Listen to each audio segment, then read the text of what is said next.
Muy bien. Lo que vimos en la clase pasada fue, empezamos a ver solicitación por torsión y vimos toda la teoría completa, tanto en demostraciones y desarrollo, de la teoría de Coulomb.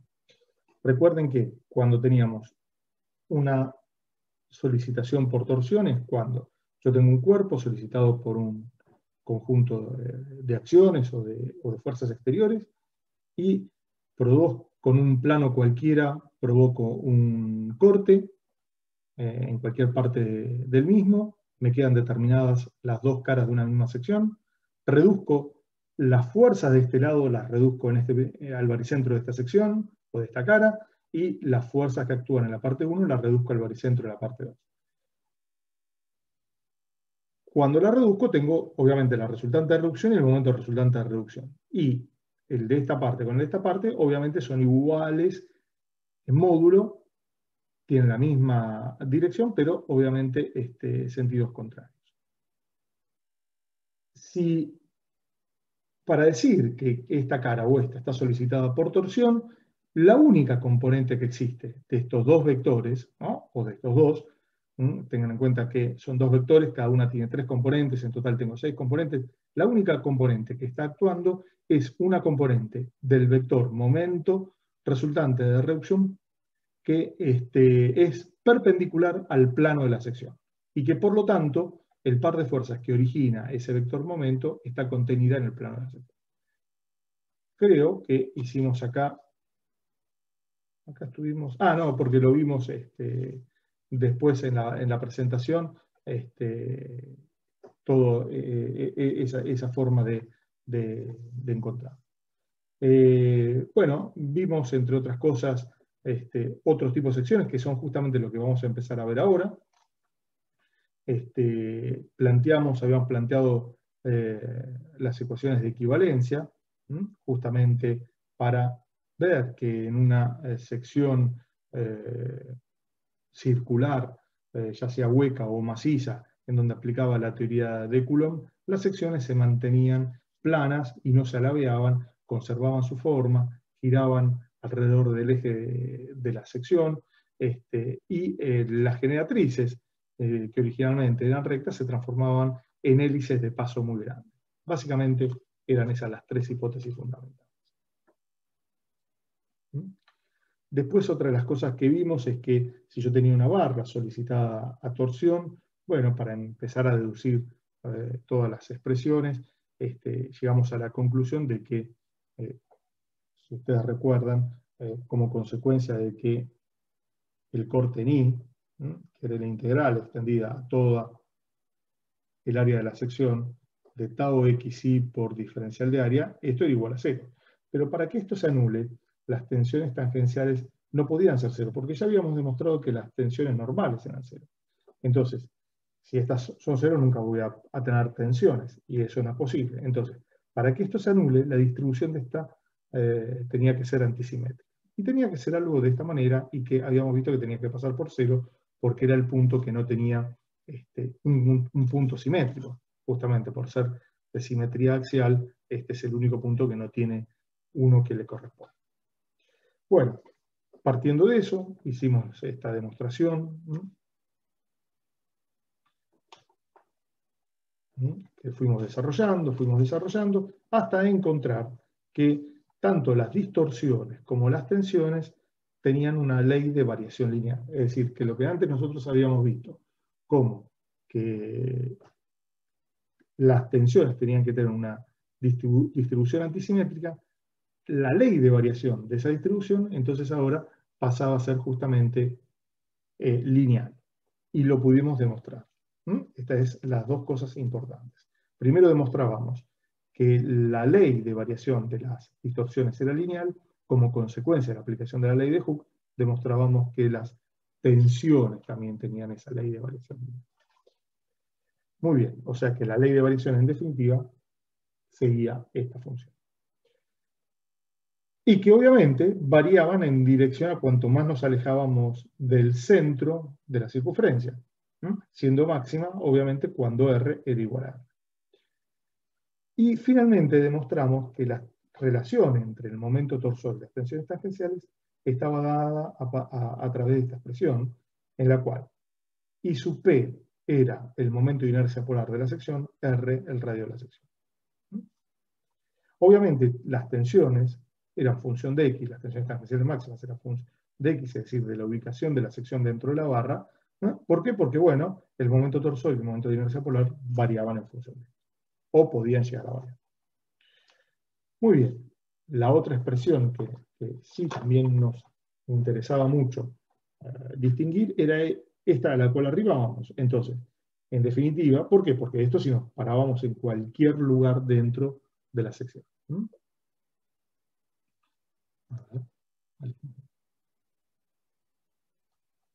Diego, ahí me estás preguntando que no encontrás el Power en el campus. Me voy a fijar porque creo haberlo subido. No subí el escaneo de esta clase, eso seguro, pero el Power sí. Déjame ver si no cometí algún error o pasó algo. Así que, pero voy a tratar de que para mañana, por lo menos el escaneo los tengan, no así los videos, porque no sé por qué me estaba costando muchísimo poder editarlo y subirlos. Así que bueno, ahí te conté. Entonces, las tensiones tangenciales, esto que sí que es para cualquier punto de la barra, eran función, primero, de la posición de la sección, o sea que depende de la sección con la cual estoy trabajando, y segundo, de la ubicación dentro de la sección. ¿Y por qué es esto? Porque el momento torsor puede ir variando a lo largo de la barra. Y después, finalmente, si teníamos una sección anular o hueca, como era de este tipo, las tensiones tangenciales obviamente solo se pueden desarrollar en donde tengo materia, no en donde no tengo materia. Así que tenían esta forma. Tengan en cuenta que esto sí continúa siendo lineal, pero acá es como si tuviera una... ahí está, en línea punteada, porque continúan bajo la misma línea, pero acá son nulas, obviamente, no tengo materia. Y recuerden que hicimos también la demostración del momento de inercia polar para una sección circular y para una sección anular o hueca. Y si uno comparaba esto con lo que vimos en flexión, si uno comparaba esto con lo que vimos nosotros en flexión, dijimos, bueno, si yo tenía una sección rectangular, fíjense que las tensiones eran de este tipo. Entonces, en el centro, en el eje baricéntrico, lo mismo que pasa ahí, las tensiones tangenciales eran realmente muy bajas. Fíjense que si acá yo llego a la tensión admisible, acá estoy en cero. En la mitad, estoy en la mitad de la tensión admisible. O sea que tengo mucha materia en la cual estaba desaprovechando su uso, porque estaba trabajando al 50% o menos. De hecho, todavía si yo me llego hasta acá, llego hasta que hay parte que está trabajando al 75%. Ya cuando uno empieza a estar trabajando entre el 85% para arriba, bueno, ahí se considera que uno tiene un buen aprovechamiento del material de la sección. Entonces, ¿qué es lo que hacía? Por eso se crean las secciones doble T, porque yo saco toda esta parte, imagínense que lo paso acá, toda esta parte la corto y la paso acá, y ahí armo secciones doble T. Eso es un poquito la razón por la cual aparecen las secciones doble T, y también es un poquito la razón por la cual nos conviene trabajar con secciones huecas, donde aprovecho mucho más el material. Es más, cuanto más fino sea, mejor todavía. Y después hicimos la demostración del ángulo de torsión, que llegamos acá, perdón, acá estaba, habíamos llegado acá a esta expresión. Y finalmente hicimos una comparativa entre la solicitación axial y la solicitación por torsión, por una cuestión de que, bueno, existe, recuerden que estas dos solicitaciones están caracterizadas por un vector perpendicular al plano de la sección. Está bien, acá me podrán decir que en solicitación axial las tensiones actuantes son tensiones normales, acá son tensiones tangenciales. Pero la forma después de resolverlo esto es básicamente lo mismo. Y si ustedes se fijan en los prácticos tienen una particularidad que muchos de los ejercicios, al principio sobre todo, que son los más básicos, tienen la particularidad de que son prácticamente lo mismo. Lo único que en uno son vectores momento y en otro son vectores fuerzas. Muy bien. Bueno, ¿entendido hasta acá? ¿Alguna duda de lo que vimos la clase pasada?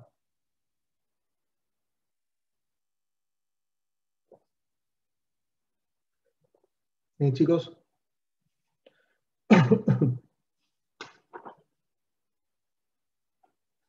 Bueno, parece que no. Bien. ¿Qué vamos a ver ahora? Bueno, vamos a esto, a darle un poquito más de...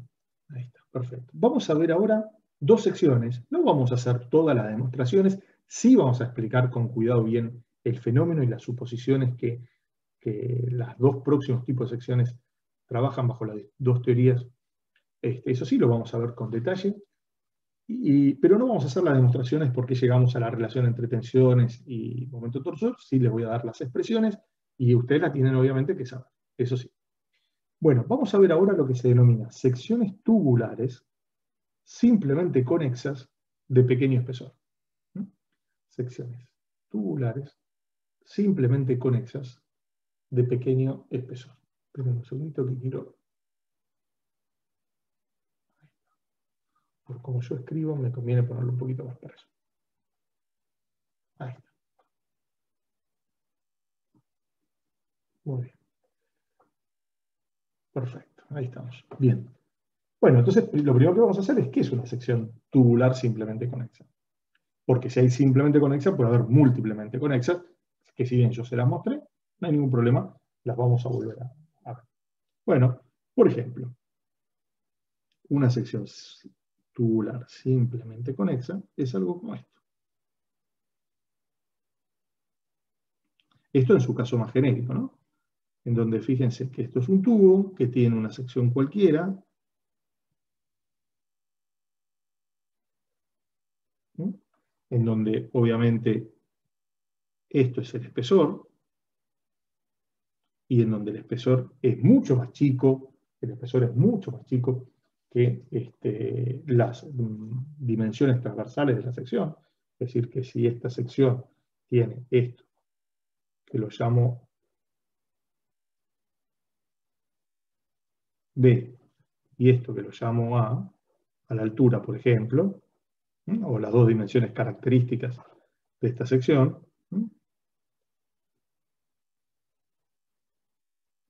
lo que se tiene es que T es mucho menor que A y T es mucho menor que B.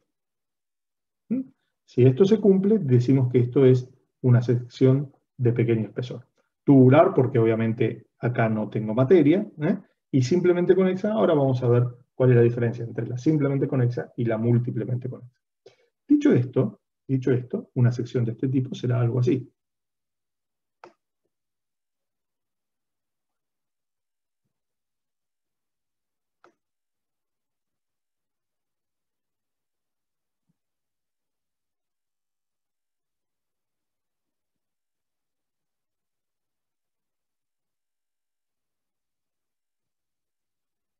¿Mm?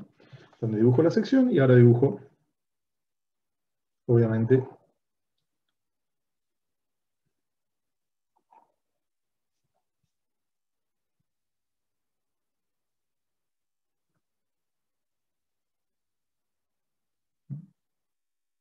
dibujo la sección de la otra parte, ¿no?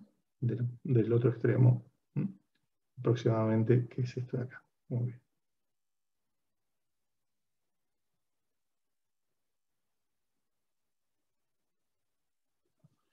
Bueno, vamos a suponer que esto es el eje baricéntrico de la sección, de la barra, perdón, no de la sección. Y vamos a suponer que le aplicamos dos momentos torsores iguales y opuestos en estas secciones de los extremos. Y está solicitado, obviamente,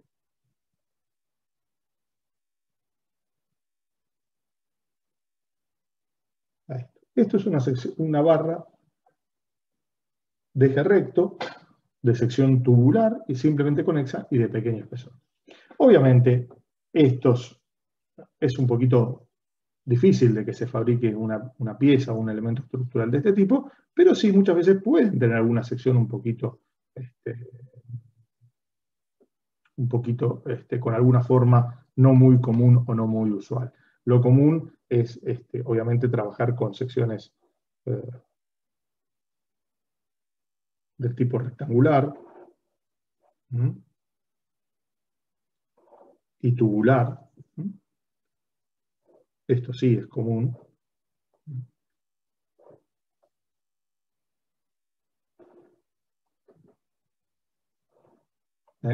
donde inclusive este espesor lo puedo llamar TW porque es el espesor del alma, y este puede ser distinto, que es el espesor del ala. ¿Estamos de acuerdo? Así que todo eso sí puede realmente ocurrir. Bueno, y ya que estamos, veamos algunos otros ejemplos que creo habérselos indicado la vez pasada, como para que más o menos los tengamos presentes, ¿no? Entonces, a ver, vamos a hacerlo.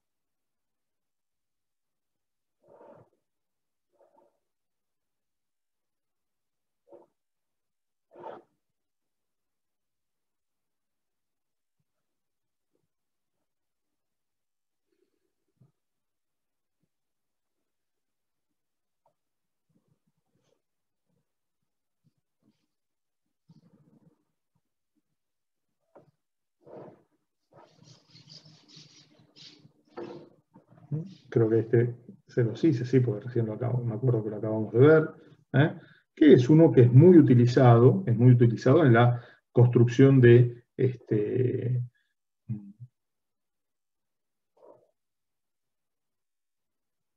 viaductos, de, de- de puentes. Bueno, obviamente esto no solo funciona a torsión, sino que también funciona a flexión, es decir, lo que si bien nosotros estamos viendo acá, si bien nosotros estamos estudiando acá cada una de las solicitaciones por separado, ustedes tengan en cuenta que, sobre una estructura real actúan combinación de las solicitaciones. Entonces, en ese sentido, bueno,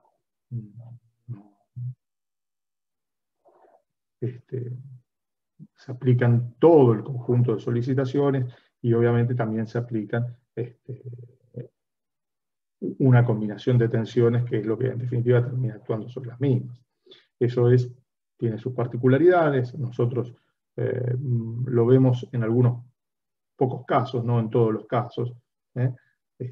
Van a ver que uno los puede trabajar como si fueran prácticamente en forma independiente, ¿no?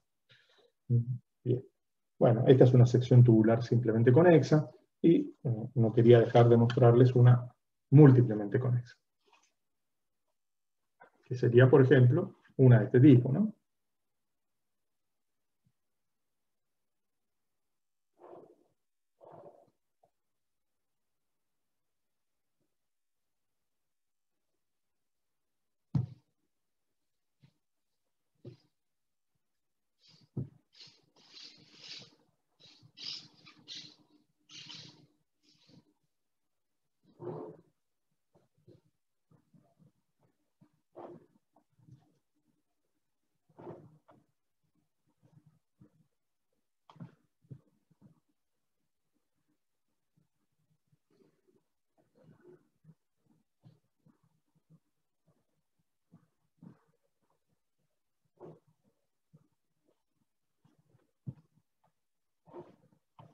Discúlpenme que ahora hablo poquito acá, pero así les termino de dibujar lo más rápido posible esto que estamos viendo.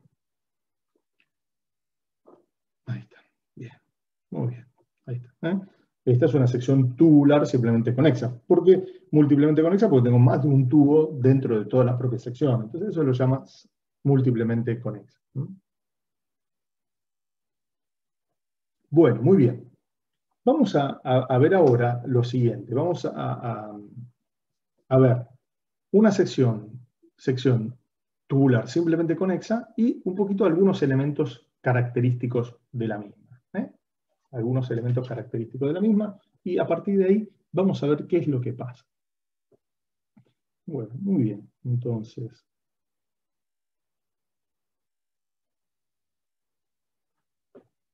lo hago un poquito más grande para distinguir lo que sucede.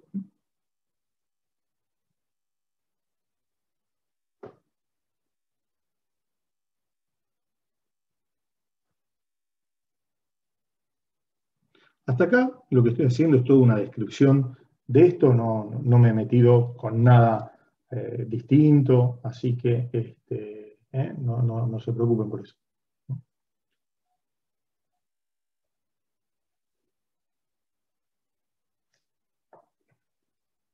Tengo la sección y vamos a suponer que la solicito con un momento torsor positivo.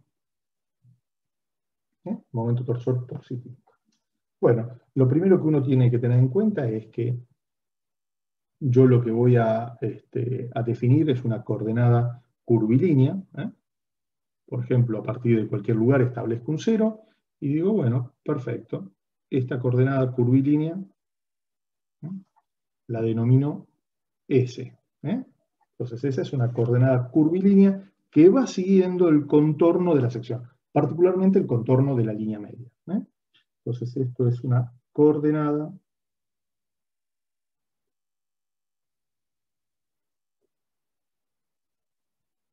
curvilínea. Muy bien. Obviamente, esto de acá es el espesor. El espesor E o T. Y nosotros vamos a tener que el espesor E va a ser una función de S, lo mismo que el espesor T, que también es una función de S. Así que, en su caso más general, lo que vamos a tener es que el espesor es variable. Es variable a la medida que yo voy recorriendo toda la sección, ¿no? Eso es lo que significa.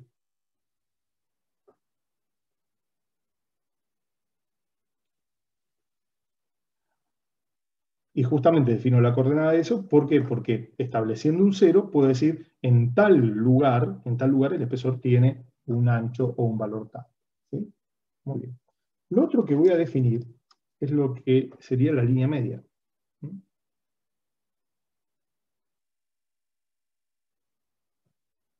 Epa, salió medio ahí.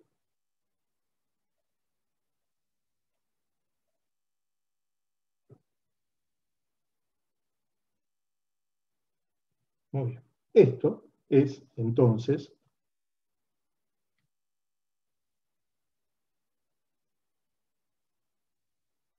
línea media.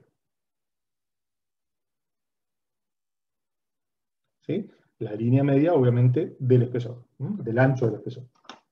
Bien. Y el otro elemento que sí voy a definir es, bueno, imagínense que ahora yo quiero definir una... ¿Cómo defino el valor de este espesor? ¿Cómo defino el valor de ese espesor? Bueno, lo que hago es trazar un corte o provocar un corte, que lo denomino BB, y en donde este corte BB es perpendicular a la tangente de la línea media en ese lugar. Entonces, BB es perpendicular a la tangente de la línea media.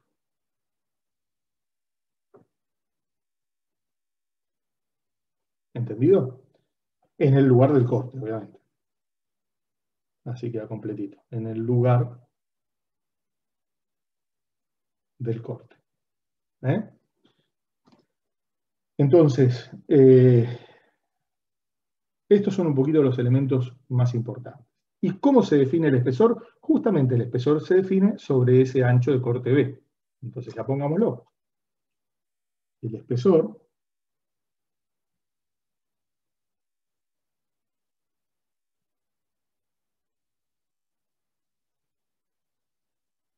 se define sobre el corte BB. Así que, bueno, ¿qué significa esto? Tengo la línea media, provoco un corte, el corte es perpendicular a la línea media, sobre ese segmento de recta me queda definido el espesor. ¿Estamos de acuerdo? ¿Y por qué es importante esto? ¿Por qué es importante esto? Por lo que les voy a dibujar ahora.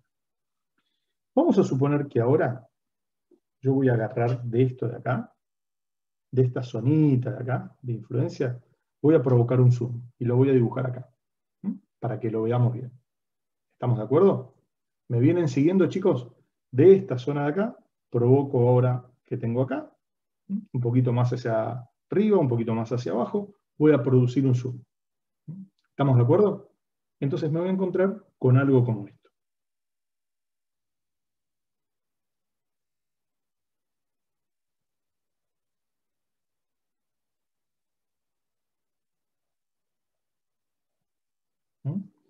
donde esta es la cara interna, esta es la cara externa del tubo, y esta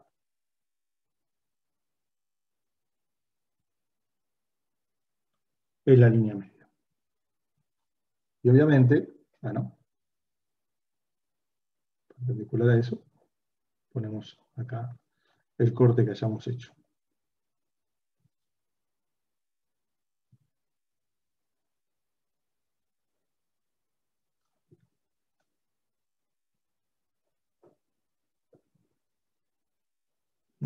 Ahí está. Y bueno, ahora ya que estamos, sí voy a dibujarle de vuelta ese corte B. Vamos a hacer esto un poquito más largo acá. De ahí. Entonces, acá tengo.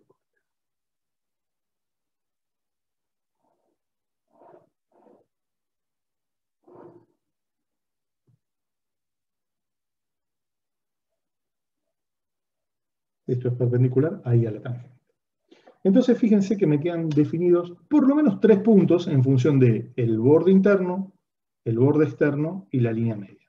Esos puntos los voy a denominar A, B y M.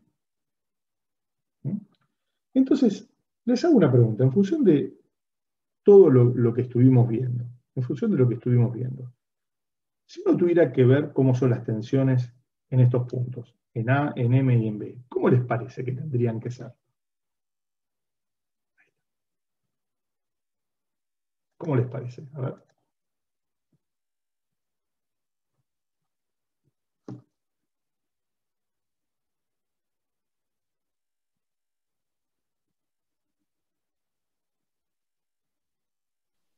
Máximas o altas, por lo menos. Bueno, a ver. ¿Opuestas serían? Perdón, no te escucho bien. ¿Opuestas serían las tensiones? No tendrían que ser opuestas, porque fíjate, mira, si yo voy a lo que vimos antes, para una sección anular, fíjate cómo serían, mira. Imagínate que yo estoy en un sectorcito como esto. Entonces, en principio, todos tendrían la misma dirección, es decir, que con este momento torsor, todo en esto, las tensiones tendrían este sentido de circulación. Pero la pregunta es, en dirección y sentido, ¿cómo tendrían que ser en estos 3 puntos? Esa es un poco la pregunta, ¿no?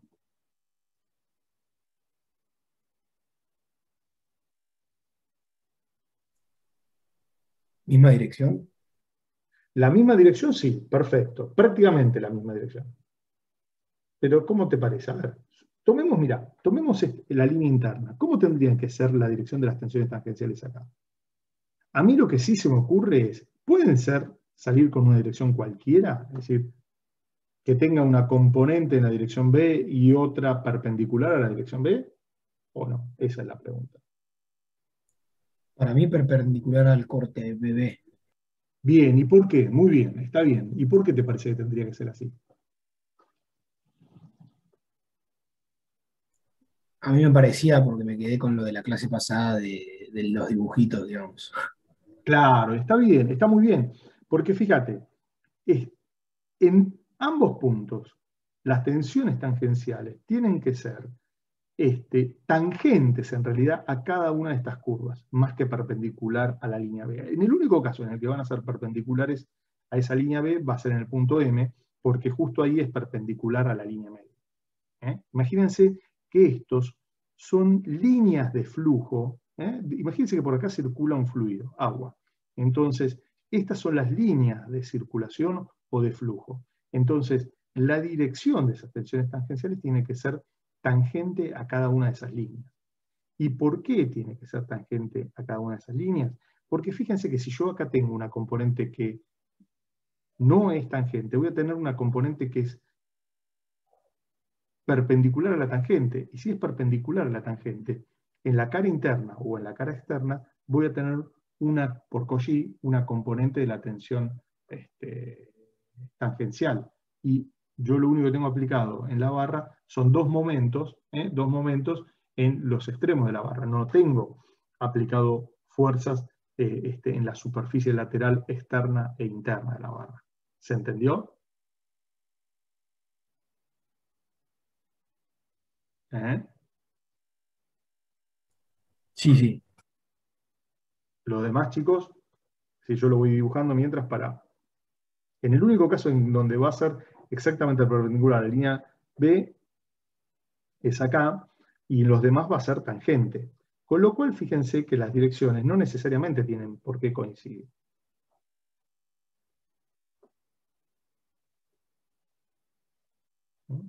Entonces, acá tengo la tensión en B, la tensión en M y la tensión en A. ¿Eh? ¿Sí?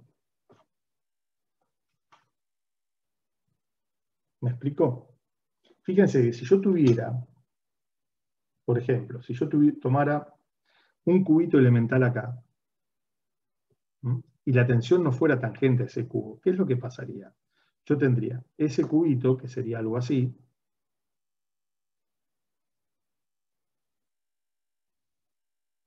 ¿m? Entonces, donde esta es la tangente y esta es la normal, entonces si yo tuviera una tangente, una tensión tangencial así, ¿qué es lo que pasaría? Esto yo lo voy a poder descomponer en esta y en esta de acá. Y si lo descompongo en esto, por Cauchy voy a tener una tensión tangencial ahí. Y eso no existe. ¿Entendido? Porque la superficie lateral está libre de cargas. Entonces, esto no es posible, ¿m? Por lo visto ya para Coulomb. ¿Quedó claro? ¿M? ¿Me expliqué, chicos? Póngalo que es acá.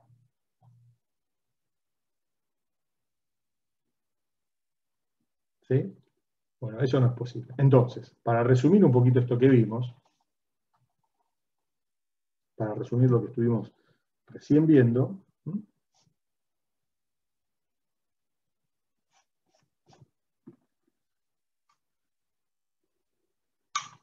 Yo tengo que tau A es tangente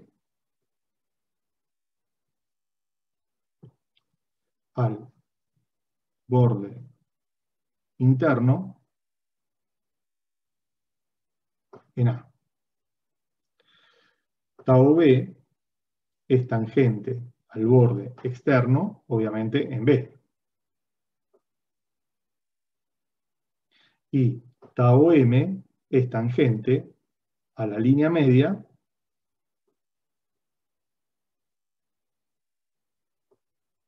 en M. Y también es perpendicular a BB. ¿Mm?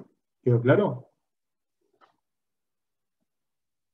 Ahora bien, vuelvo al dibujito anterior.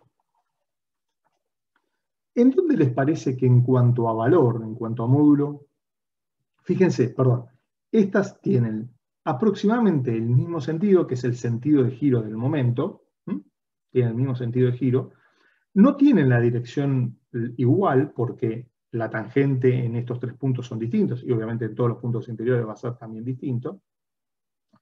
Y en cuanto al módulo, al valor, ¿les parece que serán iguales, que serán distintos? ¿Qué les parece? Vuelvo a la hojita anterior, a esto de acá.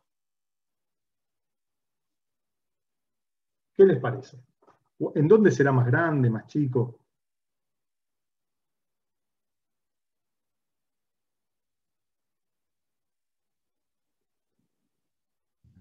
Sería, ahora viendo el dibujo, parece que va a ser más grande en B, pero no estoy seguro.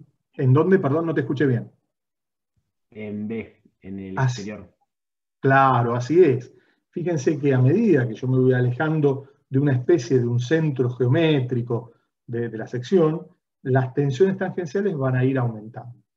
Y es así, en tau B va a ser más grande que tau M y esta a su vez más grande que tau A. ¿Entendido?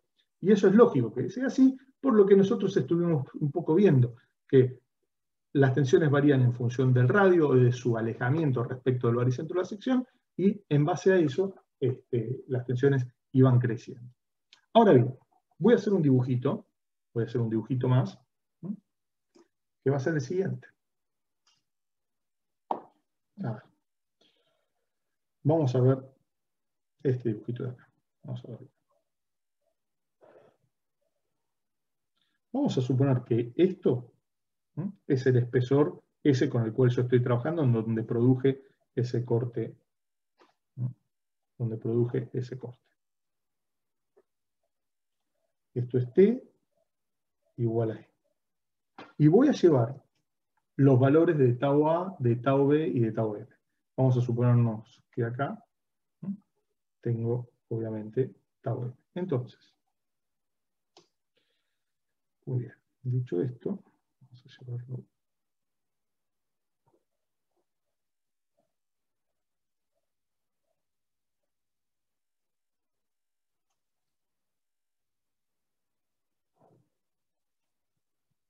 En una escala, imagínense que llevo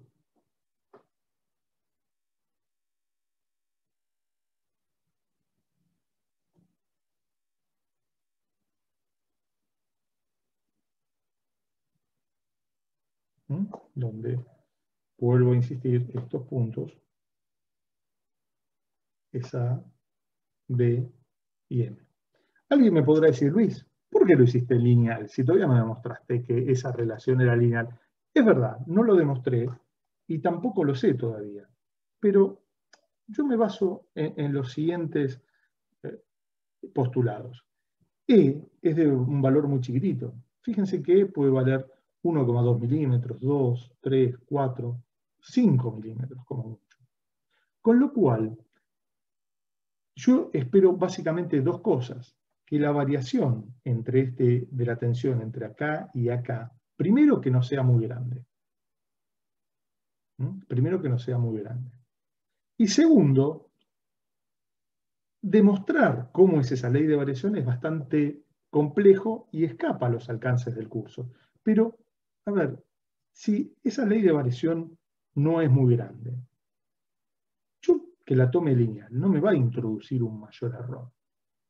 Porque imagínense que esa ley de variación sea algo como esto.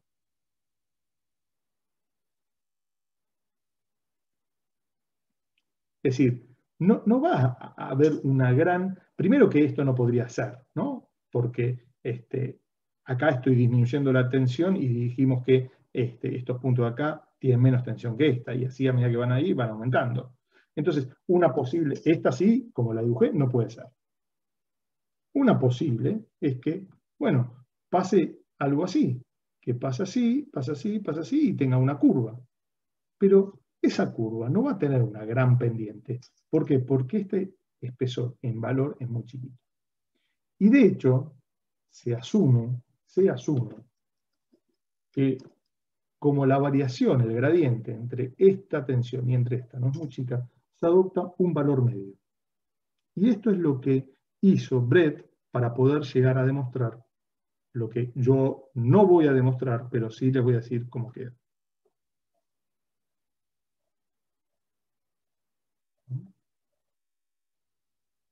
Entonces, esto es lo que se conoce como tensión tangencial media. Y es algo, una simplificación de la teoría. Tau M igual a tau medio. ¿Entendido? Y acá, Brett, que fue el que demostró las expresiones y fue uno de los que más desarrolló esto, se basó en dos suposiciones, que son las que yo le voy a decir. Que no introducen mayor error en todo el desarrollo y los resultados a los cuales se arriba.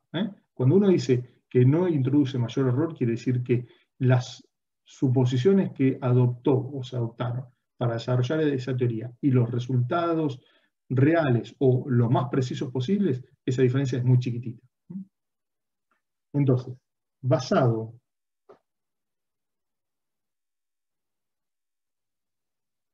en que E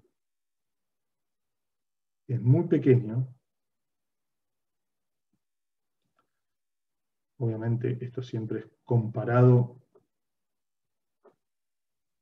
con las dimensiones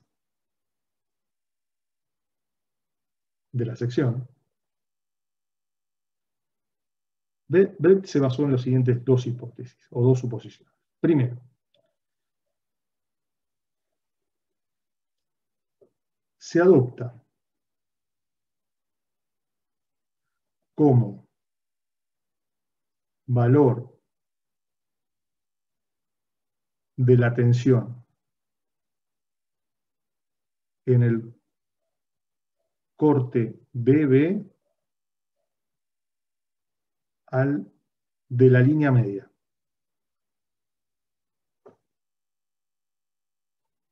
Y se lo asume constante.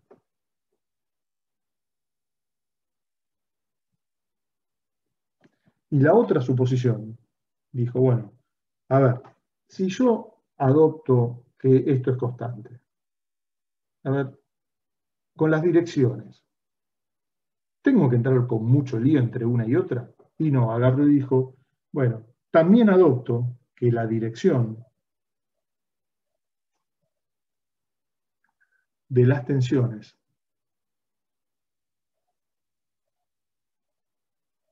tau coincide para todo el espesor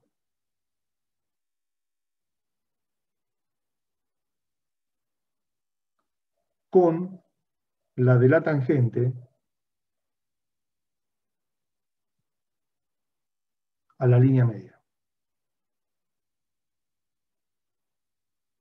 ¿Quedó claro? ¿Mm? ¿Sí? ¿Me expliqué, chicos?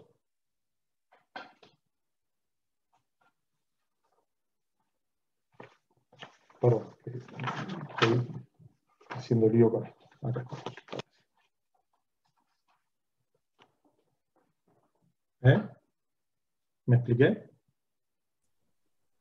Sí, sí. Bueno, muy bien. Eso es las conclusiones de estas suposiciones que hizo Brett. Y en base a esto se puso a demostrar que, bueno, cuál era la expresión que la relacionaba a las tensiones con la solicitación interna. Nosotros esa demostración, como yo recién les estaba diciendo, no la vamos a ver, pero sí vamos a ver la expresión final. Y esa expresión final es la siguiente.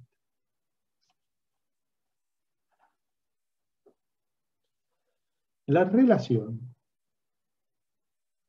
entre la tensión tangencial, que está caracterizada por este valor, por la tensión media, y la solicitación interna está dada por esta expresión.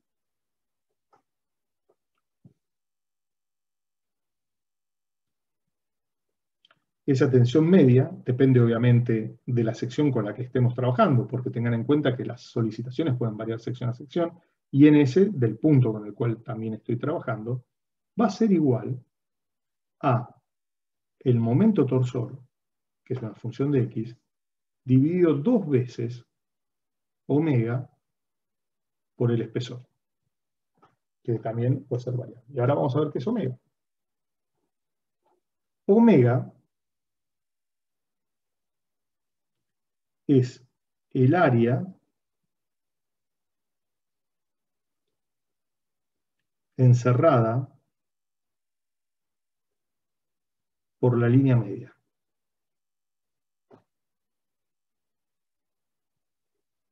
¿Quedó claro? Omega es el área encerrada por la línea media. Y ahora lo vamos a ver qué es. Ahora la pregunta es, ¿cuándo esto será máximo? ¿Cuándo esto será máximo? Es decir, si uno tuviera tau medio máximo, función de x, ahora, ¿a qué será igual? Omega, fíjense que el momento torsor es constante para esa sección. Es decir, porque yo establezco las solicitaciones para cada una de las secciones, esto es constante. El área encerrada bajo la línea media también es constante. ¿Sí? Que acá si uno si quiere tendría que ponerle función de x. Ahí está. El área encerrada bajo la línea media también es constante. ¿Mm? ¿Sí? Porque para esa sección el área es un valor fijo. Lo que sí puede variar es el espesor. Entonces, cuanto más chico sea el espesor, más grande va a ser este valor. Entonces va a ser igual al momento torsor sobre 2 veces por E mínimo. ¿Mm? Así que estas son las expresiones que caracterizan a esto de acá.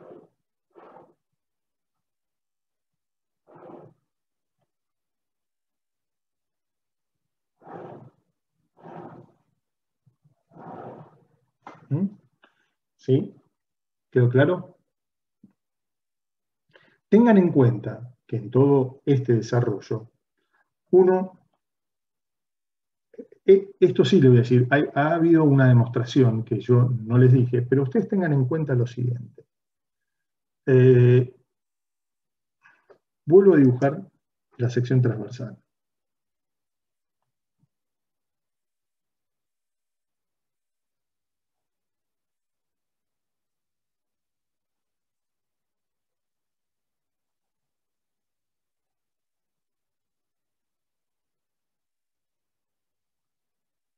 ¿Sí? Bien. ¿Se acuerdan que habíamos puesto, perdón, el área, la línea media era esta?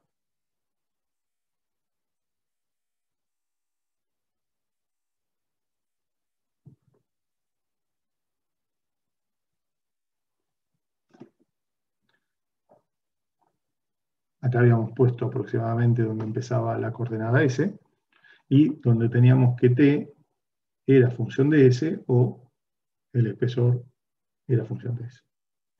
Entonces, fíjense que si yo provoco un cortecito, por ejemplo, acá,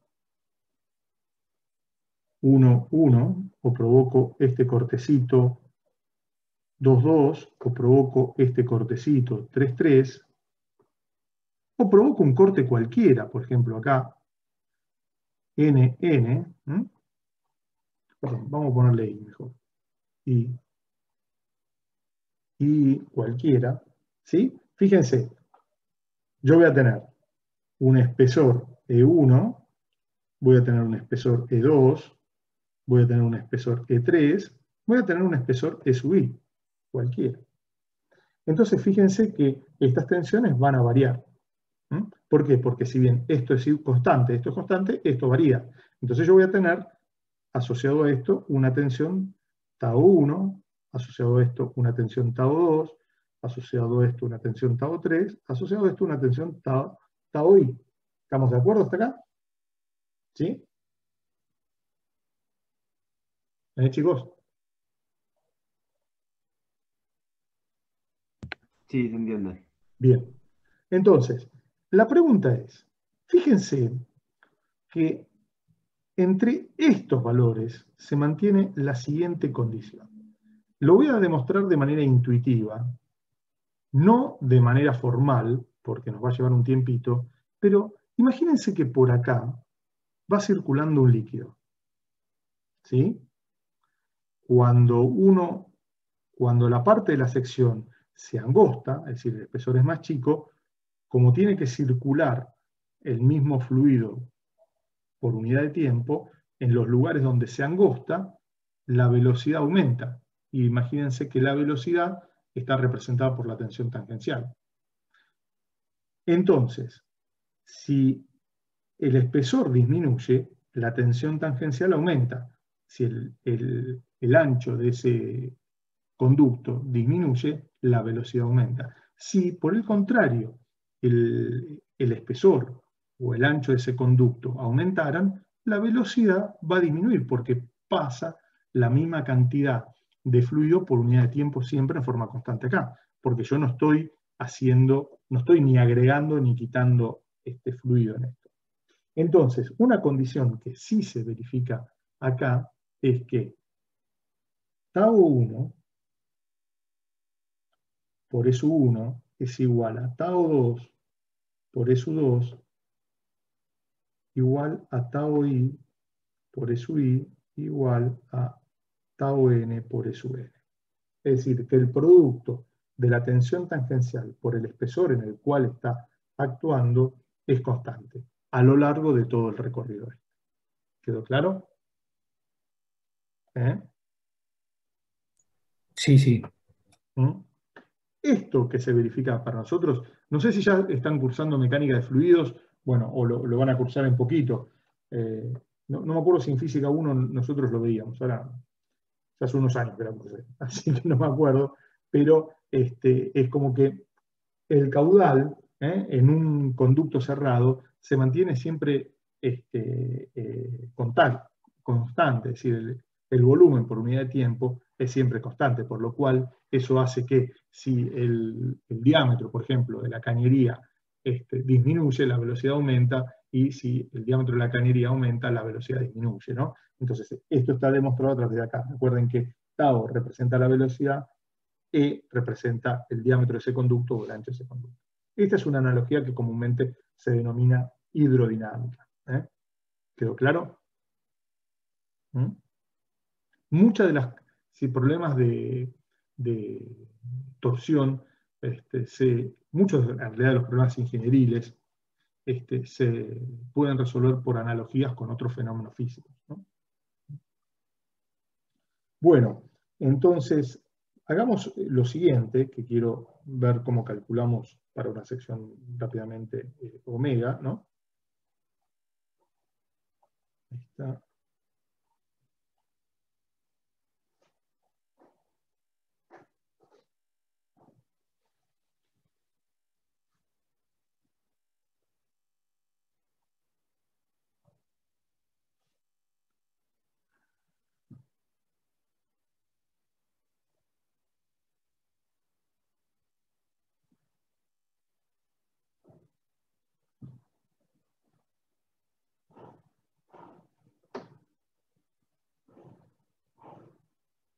Bueno, vamos a suponer que esto tiene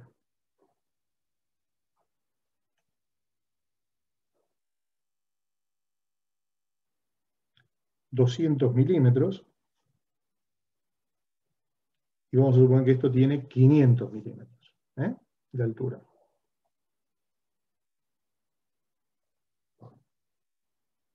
Y vamos a suponer también que, acá está, esto de acá, este espesor T1 es de 8 milímetros, y este espesor de las alas T2 es de 4 milímetros. Entonces, ¿cómo sería? ¿Cómo sería? Y a esto además vamos a llamarlo H, y a esto vamos a llamarlo B. Entonces, ¿cómo sería el área encerrada bajo la línea media? Bueno, yo voy a encontrar HM, que va a ser igual a H menos un espesor T1, porque le resto medio espesor de acá y medio espesor de acá es 1, entonces esto va a tener 500 menos 8, o sea que esto es 492 milímetros, y voy a tener un ancho BM, que va a ser igual a B menos T2, porque el ancho medio va a ser esto total menos medio espesor de este lado y medio espesor de este otro lado. Entonces eso va a ser igual a 200 menos 4, o sea, 196 milímetros. Omega, que es en definitiva, para este caso, ¿no? Es igual a B sub M por H sub M, o sea, 19,6 centímetros por 49,2 centímetros. Y esto nos da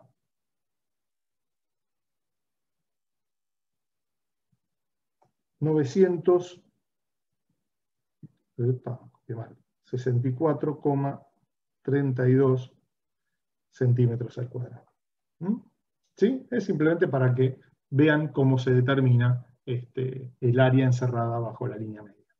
¿Quedó claro? Esto es omega. ¿Alguna duda?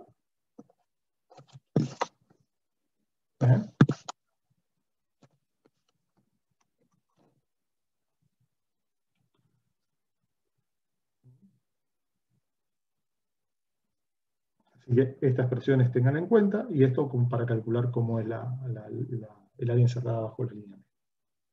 ¿Me expliqué con esto, chicos?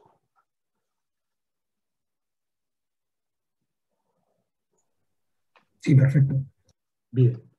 Bueno, y les quiero hacer un comentario. A ver, imagínense que yo ahora tengo, vamos a ponerle acá, comentario.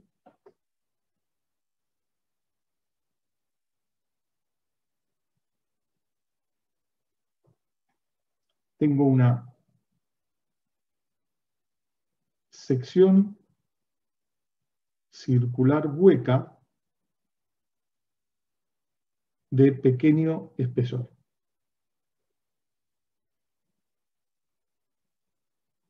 una clara. Bueno, está bien. La pregunta es, ¿qué teoría utilizo? ¿La teoría de Coulomb o utilizo la teoría de Brett? ¿O ambas? Para resolverlo. ¿Qué les parece?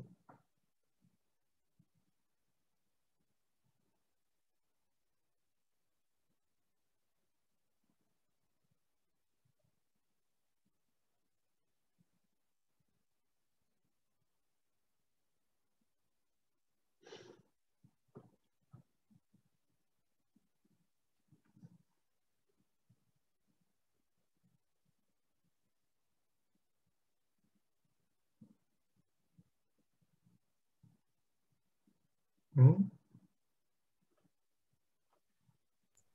Para mí sería como una combinación de las dos.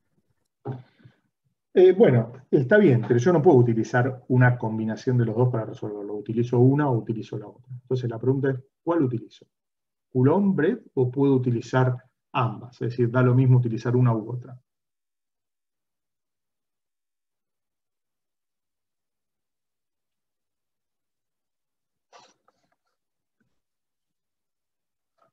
Si es de pequeño espesor, va a ser casi lo mismo, ¿no? No te escucho, no los escucho muy bien. A ver si pueden ahí un poquito más. Que si es de pequeño espesor, va a ser casi lo mismo. Exactamente. Va a dar lo mismo utilizar una que la otra. Si el espesor es muy pequeño, ¿no? Si T, como dijimos, es muy pequeño, da lo mismo utilizar una u otra. Y la pregunta es, ¿hasta cuándo da lo mismo? Siempre y cuando, o sea, si T es menor o igual al 5% del diámetro, no existe mayor error o diferencia. Y ya que estamos, le hago la siguiente pregunta. ¿Cuál será más precisa, la de Coulomb o la de Brett? Para resolver ese problema. La de Coulomb, porque la de Brett toma un medio, digamos. Exactamente, perfecto. No sé quién habló, pero muy bien lo que dijiste. Bárbaro. Exactamente. La teoría de Coulomb es más precisa que la teoría de Brett. ¿Por qué? Porque justamente no hace ninguna aproximación en cuanto a el valor que existe en el ancho del espesor. ¿Estamos de acuerdo? Recuerden que Brett toma el valor medio, una tensión promedio entre la extrema interna y la extrema externa. Entonces, Coulomb eso no lo hace. En ese caso, Coulomb es más precisa y además me da un valor de la tensión más grande que la teoría de Brett. ¿Entendido? Es decir, la tensión máxima por Coulomb es mayor que la tensión media por Brett. Con lo cual, la teoría de Coulomb es más segura, además. Es más precisa y además es más segura. ¿Qué quiere decir que es más segura? Que la teoría de Brett, como me da un valor más chico, digo, bueno, a ver, vamos a suponer que el límite sea 10 kN por centímetro cuadrado. Y yo justo la de Coulomb la dimensiono para esos 10. Y entonces voy con la teoría de Brett y me dice, no, la tensión máxima actuando es de 9,5. Entonces digo, perfecto, me quedan todavía 0,5 para seguir cargándola. Así que le puedo aumentar la carga. Y en realidad, en ese sentido, me deja del lado inseguro la teoría de Brett. La teoría de Brett me deja, o nos deja, no me deja a mí, nos deja del lado inseguro. Estos conceptos son en teniendo una precisión muy grande en el análisis del problema. Porque la realidad, cuando uno va y analiza una y la otra, esa diferencia es muy chiquita. Y prácticamente una estructura no falla porque yo la calcule por Coulomb o por B. ¿Estamos de acuerdo? El problema está en cuando, si T es bastante ya más grande que el 5%, la precisión de Brett disminuye mucho. Entonces, ahí ya no me conviene utilizarla. ¿Mm? ¿Quedó claro?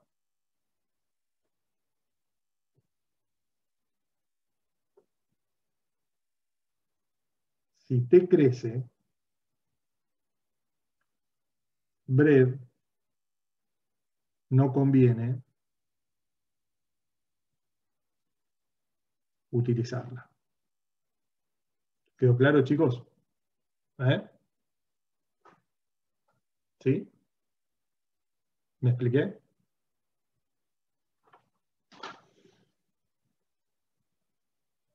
¿Mm? Bien. Les pido un favor. Pauso un minuto mientras conecto el cargador, por favor. Un minutito y conecto el cargador de la compu. ¿Sí? Bueno, ¿se entendió, chicos? ¿Hasta acá? ¿Venimos bien? ¿Sí?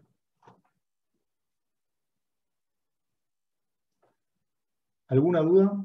¿Algo que haya quedado en el tintero, que no se haya entendido, que yo no me haya explicado? ¿Venimos bien?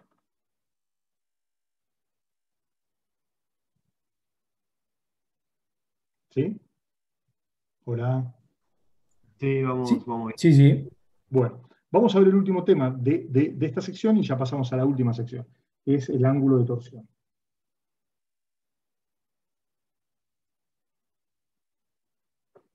Para, obviamente, la sección simplemente conexa. El ángulo de torsión está dado por la siguiente expresión.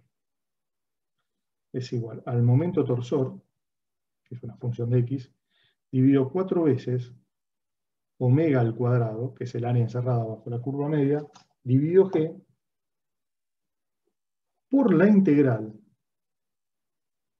que casi nunca la vamos a utilizar, pero sí, como lo estamos dando en forma genérica para cualquier espesor, y un espesor inclusive variable, va a ser igual a diferencial de S sobre el espesor, que es una función de S. Esta es la expresión más completa y genérica de todo esto. Y esta expresión, su uso tiene varias aproximaciones. Tiene varias aproximaciones que son, sí las vamos a ver.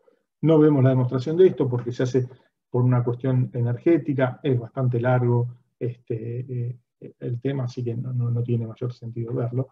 Pero sí vamos a ver las aproximaciones. Entonces acá tengo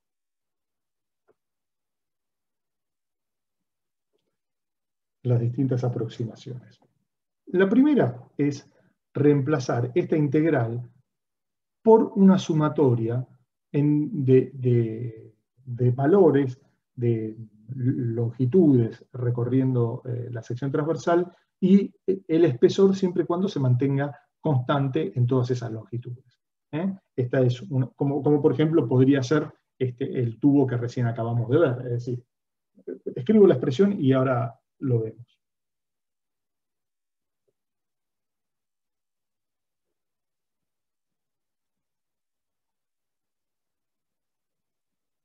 Es decir, transformar una sumatoria, es decir, algo infinito en algo finito, ¿no?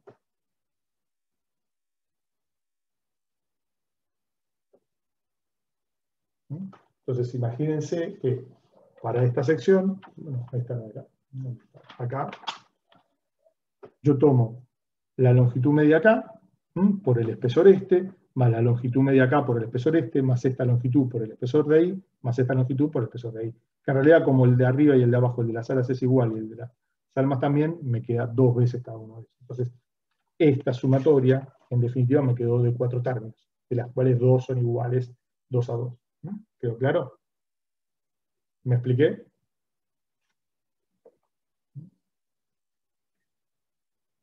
La segunda aproximación es la siguiente. Es decir, bueno, vamos a suponer que yo pudiera definir que esto es delta S los puedo tomar constantes en toda la vuelta que yo le estoy dando a la sección. Entonces me quedaría que phi de x, todo esto se mantiene, el primer factor se mantiene igual.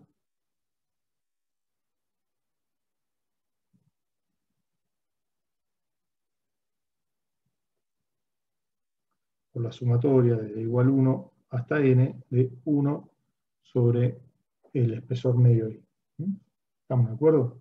Esto es si delta SI lo tomo constante. Y la tercera y última aproximación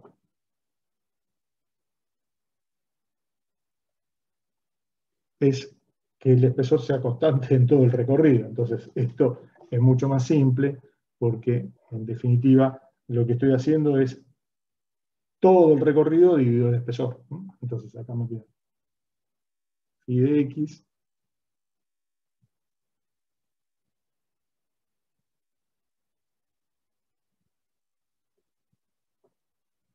sobre el espesor.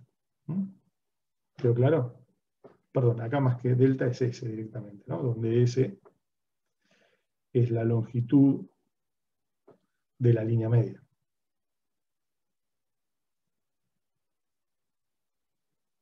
¿Quedó claro, chicos?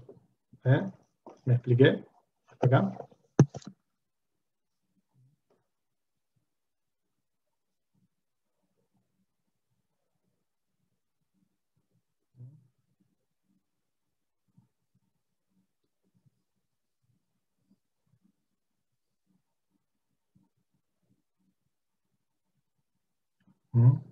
¿Estamos de acuerdo? Es decir, con respecto al anterior, lo que les quería marcar era esto.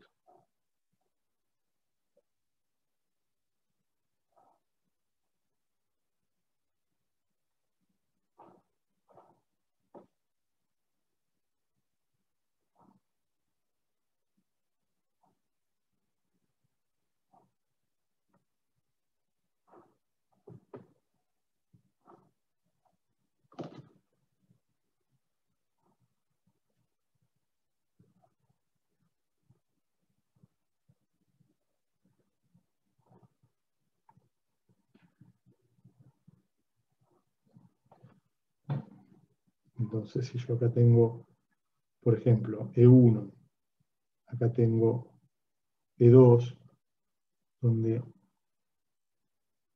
esto de acá es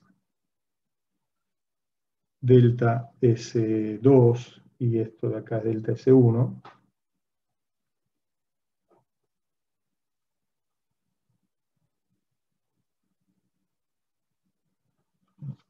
Bueno, la sumatoria de esto de acá, que era lo que yo recién les decía, es de delta S1 sobre E1 más delta S2 sobre E2 más delta S1 sobre E1, que sería la parte de arriba, más delta S2 sobre E2. ¿Quedó claro? ¿Se entendió esto? Y después de esto también tiene una aclaración que todo este desarrollo es válido. Tengan en cuenta que este encuentro del elemento vertical de la sección y el horizontal no se produce a 90 grados, sino que es como yo se los voy a dibujar ahora.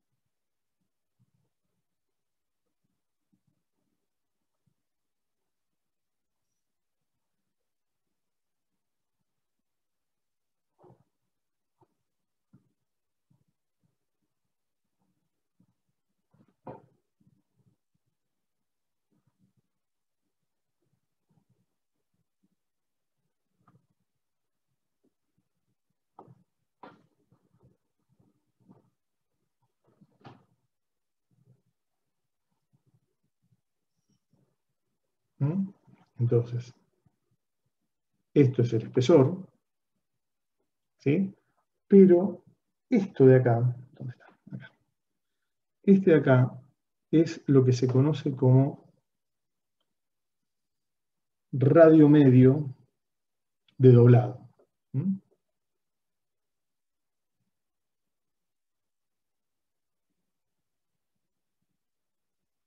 ¿Sí? Entonces, todo este desarrollo que acabamos de hacer es válido si ρ es mayor a E. El desarrollo visto es válido.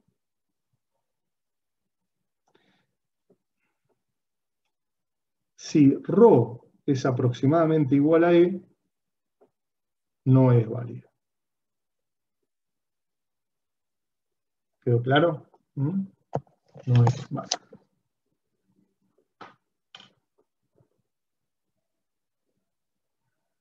Muy bien. Bueno. ¿Alguna duda con esto? Así pasamos a la última teoría. ¿Es radio medio de, que no leo bien? De doblado, radio medio de doblado, perdón. Perfecto. Gracias. Ahí está, doblado. Y acá vamos a ponerle medio. ¿Sí? Si estuviéramos en el pizarrón, puedo borrar sin ningún problema. Acá directamente tacho lo más prolijo posible. Así se entiende mejor. Bueno, muy bien.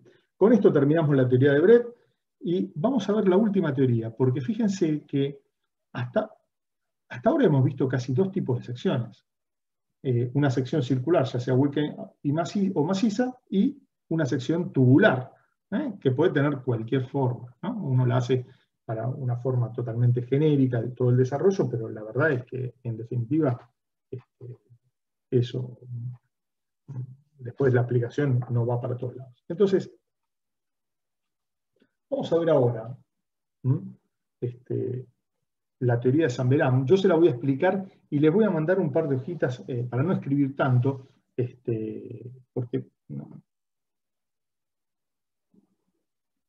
todo lo que les voy a decir va a estar resumido, porque es muy descriptivo lo que voy a decirles. Entonces, conviene mejor que se entienda a través de un par de esquemas, y yo todo eso lo tengo en dos hojitas resumido para que ustedes lo tengan. Así que no se preocupen por eso. Así que bueno, muy bien. Entonces, vamos a ver la teoría de Zamberam. Esto, obviamente, aplica para otras secciones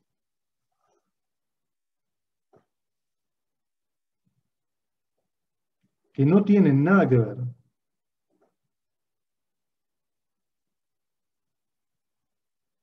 es decir, que no son las ya vistas. ¿Estamos de acuerdo? La resolución precisa de esto, como les dije en su momento, se realiza o por la teoría matemática de la elasticidad o por teorías que se conocen como ad hoc, es decir, que son especialmente desarrolladas para resolver un problema. Pero sí lo que sí se observa de acá, es que lo siguiente. Las secciones no se mantienen planas, por lo tanto, se alabean. Y el otro tema es que las secciones no mantienen su forma. ¿Quedó claro?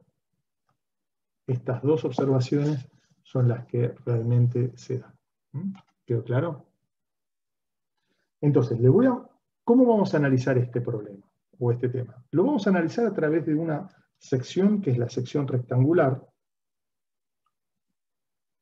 que el hecho de analizar la sección rectangular nos va a permitir interpretar cómo funcionan cada una de las secciones que conforman todos los perfiles que venimos viendo. Perfiles T, perfiles U, L, perfiles T, etc.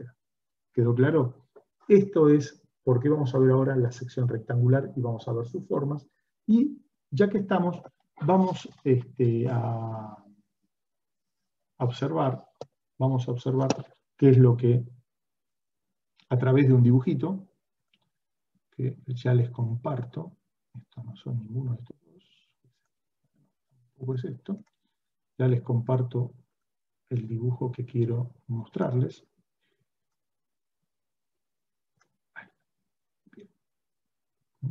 Y vamos a ir viendo cada una de las observaciones de esto de acá. Así que les voy a compartir esto para que lo vayamos viendo. Muy bien. Y además porque es bastante complicado después mostrarlo. Bueno, ¿lo ven ahí, chicos? Sí, se ve. Bien. Voy a hacer un zoom de esto de acá. Ahí está. Fíjense, esto es una sección cuadrada o rectangular, donde esto está sacado de los libros de la bibliografía que nosotros le hemos dado, así que no es que estamos acá haciendo nada del otro mundo.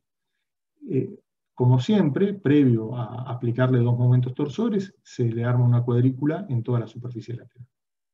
Y después está, obviamente, la barra en estado no deformado, está la barra en estado deformado. Y esto es lo que pasa. Fíjense que las secciones se terminan alabeando. Las secciones se terminan alabeando.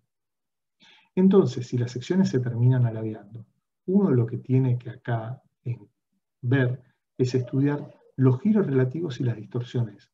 Primero, los giros relativos entre las secciones y las distorsiones locales dentro de la propia sección. Y las distorsiones que se provocan dentro de la propia sección. Ustedes tengan en cuenta que cuando vimos secciones circulares, las distorsiones variaban en función al radio, tenían una ley de variación lineal. Acá las distorsiones pueden llegar a ser cualquiera, y es muy difícil encontrar una ley de variación de las distorsiones para los distintos puntos de una sección. Muy bien. En general, hay muy pocas líneas que se mantienen rectas dentro de una sección. A ver si está puesto. No, sí, acá. Esto lo voy a achicar. Ahí está. Fíjense, el alabeo de la sección es como esto que estamos viendo acá. Es muy difícil ver acá que alguna de todas esas líneas se mantenga recta. Ocasionalmente las que se mantienen pueden llegar a mantenerse rectas, y no siempre ocurre, es las diagonales y las líneas medias de cada lado. Eso es lo que puede llegar a suceder. El resto de las líneas se termina curvando como uno observa acá. Pero hay casos en donde si uno traza esta diagonal, esa se puede llegar a mantener medianamente recta, o esta de acá. Bien. Por otra parte, las distorsiones acá no mantienen una relación lineal como recién un poquito les adelantaba. No mantienen una relación lineal como habíamos visto antes, que gamma, que era igual a gamma máximo por R chiquita sobre R mayúscula. Eso no se cumple, y por lo tanto, cuando uno aplica la ley de Hooke, las tensiones tampoco mantienen una ley de variación lineal. Fíjense que esta y esto de acá no se mantiene o no tiene una forma totalmente lineal.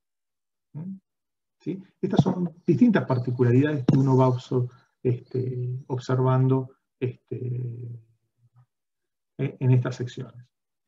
Entonces, las tensiones tangenciales no varían de forma lineal y no dependen de una sola variable como dependían antes en las secciones circulares o en las secciones simplemente conexas. Por ejemplo, las secciones circulares dependían del radio. A medida que yo me alejaba del centro, las tensiones crecían y solamente eran función del radio, porque las otras variables eran constantes para esa sección. El momento torsor y el momento de inercia polar. ¿Quedó claro? Y les hago una pregunta. ¿Dónde les parece a ustedes que estas tensiones, a ver si hay algo acá? Lo otro importante es esto de acá. Permítanme que sí les quiero... sí, antes de ver esto, les quiero decir esto. ¿Dónde les parece a ustedes que las tensiones tangenciales van a ser más grandes?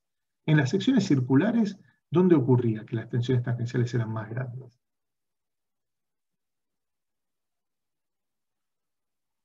En los extremos. En los extremos. ¿Y acá dónde les parece que sería? En las esquinas. En las esquinas. Bueno, ahora Miren este dibujito que tengo acá. Voy a agrandarlo un poquito más. Ahí está. Fíjate, acá justamente esto de lo que está representando es un vértice. Si la tensión ahí fuera grande, o tuviera un determinado valor, fíjense qué es lo que pasaría. Me encontraría con que, a ver, permiso, vamos a dibujarlo.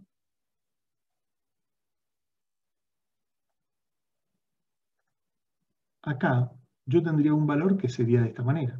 Y este valor tendría una componente contenida, obviamente, acá, y tendría una componente de esta manera. Por lo tanto, por Cauchy me aparecerían esta fuerza, ahora voy a dibujar las que aparecen por Cauchy, las dibujo en azul, me aparecería esta y me aparecería esta de acá, al revés.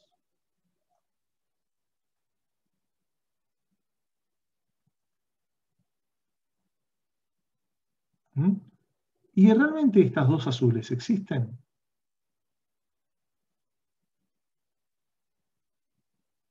No, no existen porque toda la superficie lateral de la barra está libre de cargas, solamente existen los dos momentos torsores en los extremos.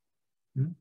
Entonces, fíjense que justamente en los vértices, a diferencia de lo que pasaba anteriormente, que son los puntos más alejados del centro, las tensiones son nulas. Y es esto el motivo de por qué son nulas. ¿Mm? ¿Me expliqué, chicos? Sí, sí. Bien. El otro caso es que todas las tensiones son como en este caso, siempre van a necesitar que ser tangentes a los lados. O sea que si yo tomo este lado, por ejemplo, todas las tensiones van a ser tangentes a ese lado, van a tener que ir acá. Si yo tomo este lado, por ejemplo, las tensiones tangenciales van a ir paralelas a ese lado, es decir, van a tener que ser tangentes. ¿Entendido? Bien, muy bien. Bueno, bajemos un poquitito esto ahora. Bueno, estas son básicamente la serie de apreciaciones que más nos interesa de esto. Todas estas yo las tengo resumidas en una hojita para que ustedes las sepan y las tengan junto con estos dibujitos. Así que, pero bueno, sí valía la pena, creo que por lo menos verlas, ¿no? Capaz que hay alguna más, ahora no me acuerdo. Pero sí lo que vamos a ver ahora es qué le pasa a una sección rectangular. Eso sí lo vamos a ver ahora, porque eso sí nos termina interesando y además nos va a servir para lo que nosotros veamos después. ¿Mm? Así que paro de compartir ahora. ¿Paré de compartir o no? No. No, no. ¿Y por qué no puedo parar? Ahí está. Ahora sí. Bien. Muy bien. Entonces vamos a ver ahora lo que es una sección rectangular y ver cómo es la distribución de tensiones.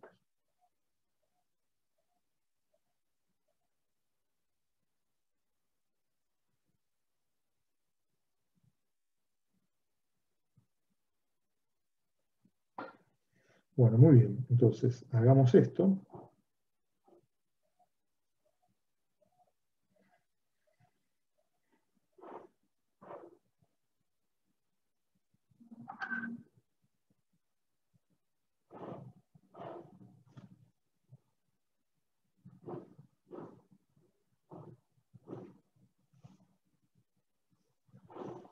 Voy a dibujar una sección rectangular, de lados A y B, y voy a dibujarle además cómo son las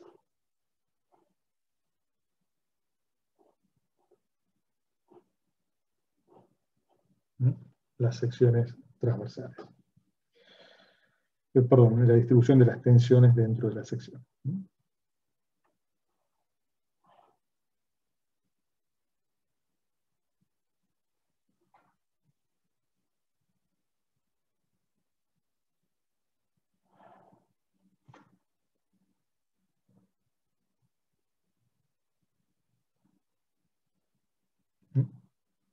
Bueno, esto obviamente yo se lo voy a decir, no lo vamos a ver ni deducir, escapa fuera obviamente de los alcances de la materia, pero sí lo vamos a ver. Bueno, las tensiones tangenciales van a variar a lo largo de cada uno de los lados, pero sabiendo que los vértices tienen que ser nulos por lo que recién acabamos de ver. ¿Entendido? Entonces, la variación a lo largo de cada uno de los lados tiene aproximadamente la misma forma. Tiene aproximadamente la misma forma y con un valor máximo en la mitad de la longitud. Lo que pasa es que el valor máximo acá y el valor máximo acá van a ser distintos. Van a ser distintos. Y obviamente esto también pasa acá y esto también pasa acá.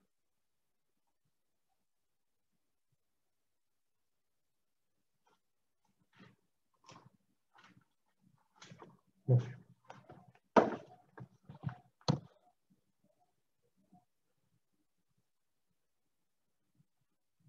La forma aproximadamente es así. La forma acá también es así.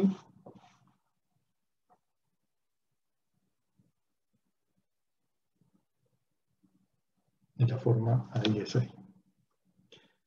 Esto para que lo tengan. Obviamente, en los lados más grandes o más largos, las tensiones son más grandes. ¿Sí? Entonces, esto para que ustedes lo vean, cada uno de estos está representando la tensión en los distintos puntos. Es decir, esto es una curva. En definitiva, es una función que no nos interesa ahora saber cuál es su ley de variación y tampoco, le digo, no va a interesar por el momento saber. Es más, es bastante experimental inclusive, con lo cual los valores a los que uno llega, ahí está. Bueno, y obviamente acá pasa exactamente lo mismo. Ahí está. Entonces, fíjense que, en definitiva, esto es el valor. Si yo ahora, que me olvidé de ponerlo, esto mide B, y esto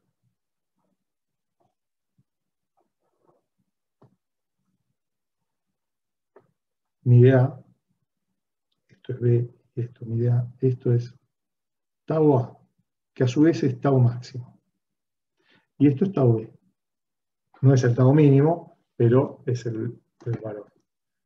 Que tiene tau, es el máximo valor en el lado más chico.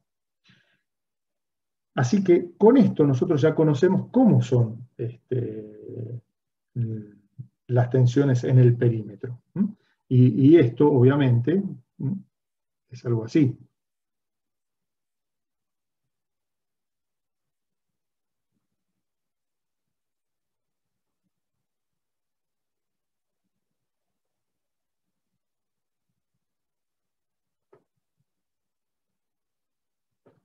Tiene este recorrido, esas tensiones, para un momento torsor obviamente positivo con el que venimos trabajando hasta ahora. Si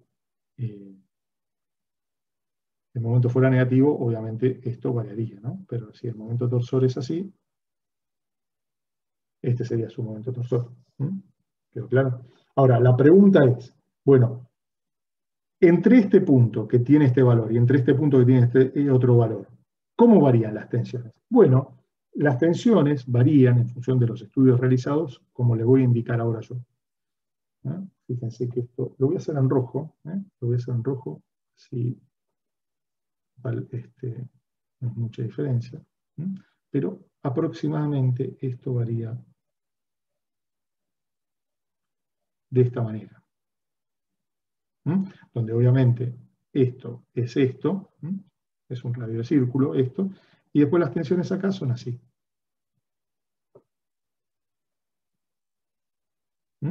Y acá, ¿cómo serán las tensiones? Bueno, van a ser más chiquitas. ¿Sí? Y fíjense que acompañan el sentido, las tensiones van acompañando el sentido de giro del propio momento. Entonces,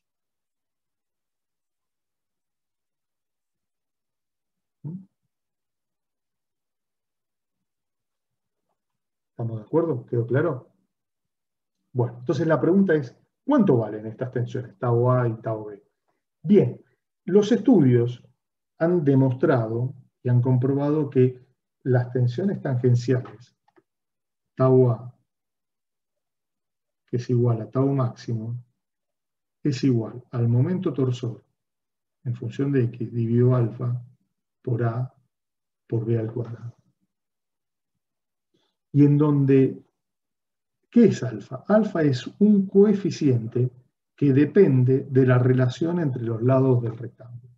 Es decir, alfa es una función que depende de A sobre B. La tensión en B depende, obviamente, se la coloca en general en función del tau máximo multiplicado por otro coeficiente eta, ¿sí? En donde este eta también es función de la relación entre A sobre B. O sea que, conociendo cómo es la relación entre los lados, uno puede obtener las tensiones. ¿Sí? ¿Me expliqué? Y finalmente, el ángulo de torsión para esto es igual a el momento torsor dividido beta por G por A por B al cubo.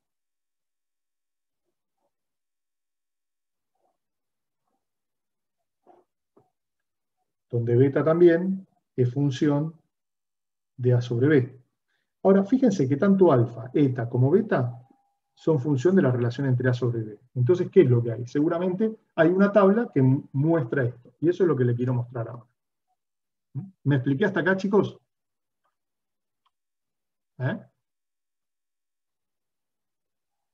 ¿Sí? Sí, venimos bien. Sí, sí. Venimos. Bien, bueno. Entonces, les comparto para que vean ustedes la tabla. Pero yo la había abierto. A ver, un segundo. No, no la tenía abierta. Culpa mía. Acá está. Ahí está. Esta tabla está sacada del libro, ahora que ya les comparto, está sacada del libro del Feodosiev, así que hay un montón de libros en donde aparece, así que no hay problema. Acá la tienen. Fíjense. En función de A sobre B, 1 cuando es una sección rectangular, ¿la ven bien ahí? Si no, a ver, aumentamos un poquito la... Ahí está. Cuando A sobre B es 1, los coeficientes alfa, beta y eta son estos de acá. ¿Sí? Ahora, fíjense lo siguiente. Una vez que A sobre B va creciendo mucho, es decir, que el lado más grande respecto al lado más chico crece, llega un punto en donde esto se estabiliza y alfa vale 1/3, o sea, 0,333. Alfa vale 1/3. ¿Sí? Entonces, lo que comúnmente se hace es lo siguiente.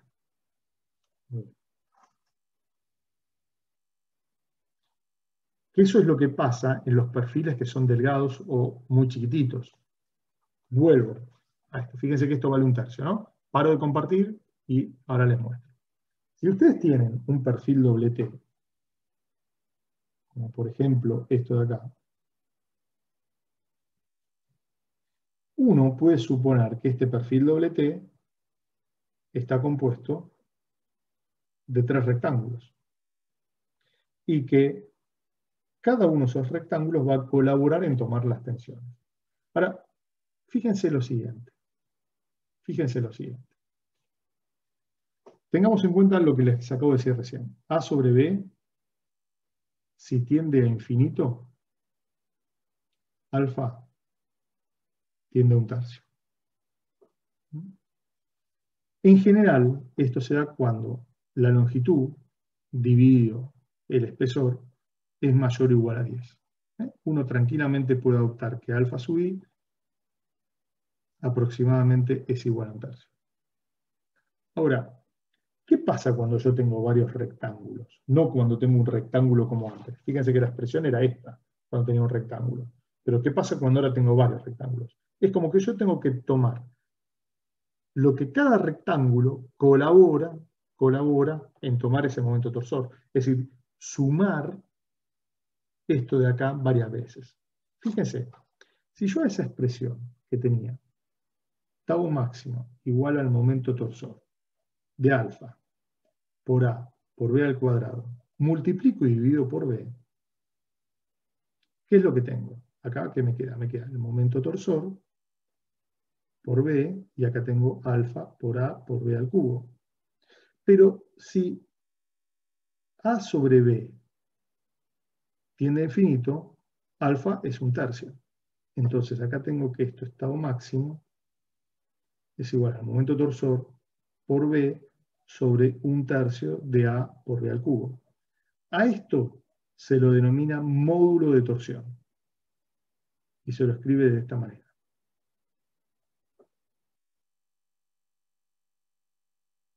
Módulo de torsión. Y se lo escribe de esta manera.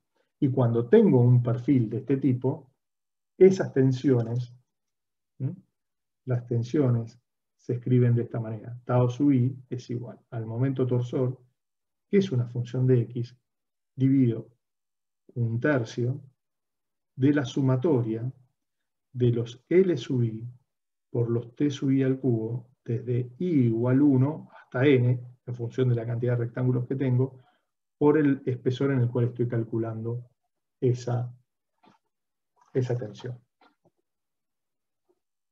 Esto de acá es lo que se denomina módulo de torsión,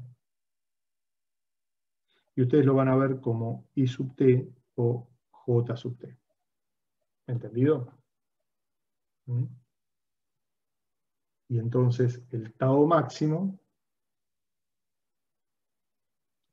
va a ser igual al momento torsor. Esto aparece en las tablas para los perfiles, sobre I sub t por el t máximo. Fíjense que acá, a diferencia de las secciones tubulares simplemente conexas, las tensiones tangenciales máximas son función del espesor más grande, o dependen del espesor más grande, mientras que antes dependían del espesor más chico. Y donde phi de x acá es igual al momento torsor, que es una función de x, sobre g por I sub t, por la longitud. ¿Quedó claro? ¿Me expliqué? ¿Hasta acá?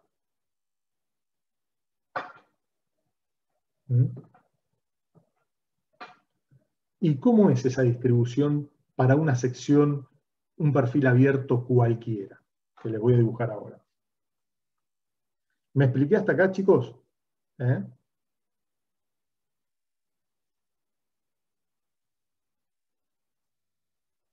¿Sí?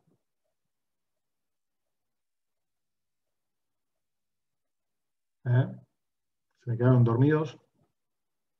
¿O se van? Bien. Entonces, déjenme mostrarles para un ejemplo práctico de cómo se calcula esto. Así lo saben ya para mañana cuando tengan que hacer la práctica, ¿no? O sea, les voy a poner un ejemplo.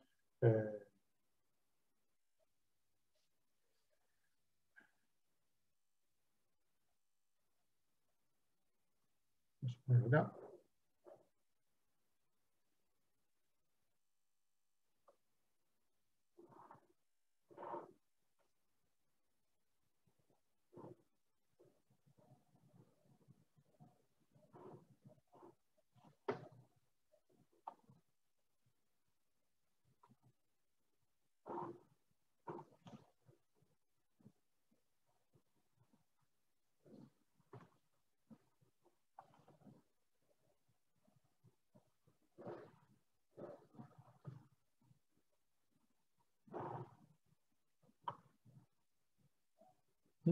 Supongamos este perfil abierto cualquiera, supongámoslo, y vamos a trazar acá las líneas medias. La línea media de todo esto es esto de acá.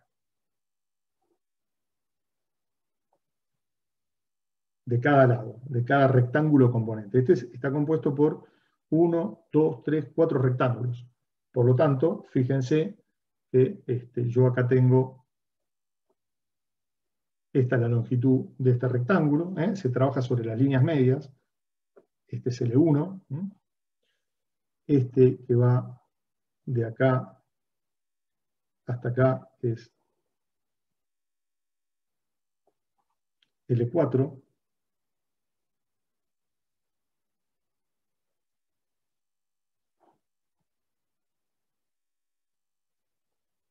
L3, este es L2, este es el espesor, son los distintos espesores que conforman, opa, se me borró, me escapó.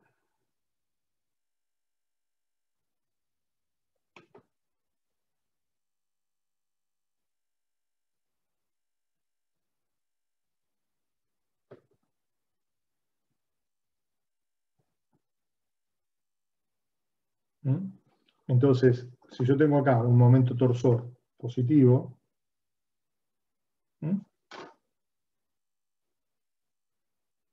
como este, bueno, acá lo que me queda es que el módulo de torsión es igual a 1/3 de la sumatoria, desde i igual 1 hasta 4, de los L sub i por los T sub i al cubo.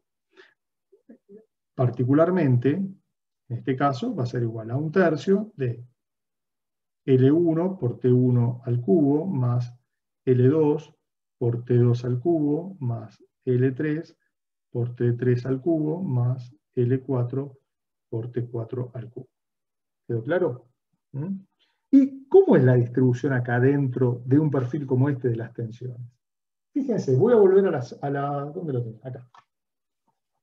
Fíjense, la distribución de las tensiones imagínense que A es el más grande, B es el más chico, pero ahora A se me transforma en L y B se me transforma en el espesor. Es decir, A se me transforma en L, B se me transforma en el espesor. En la medida que L crece mucho respecto de T, que es lo que comúnmente pasa en los perfiles abiertos, esto que yo tengo acá, que tiene esta curvita acá, en realidad uno lo puede aproximar como si fuera algo de este tipo. Es decir, lo uno directamente y no tendría en principio ningún inconveniente. Es decir, con una línea recta.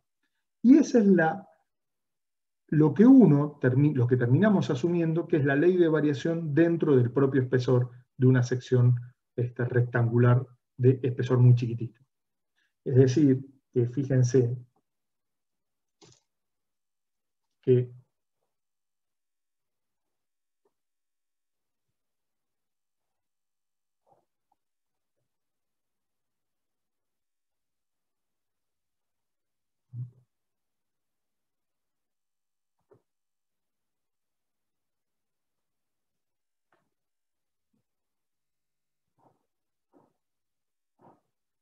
para un espesor como esto, la distribución de tensiones es algo de este tipo.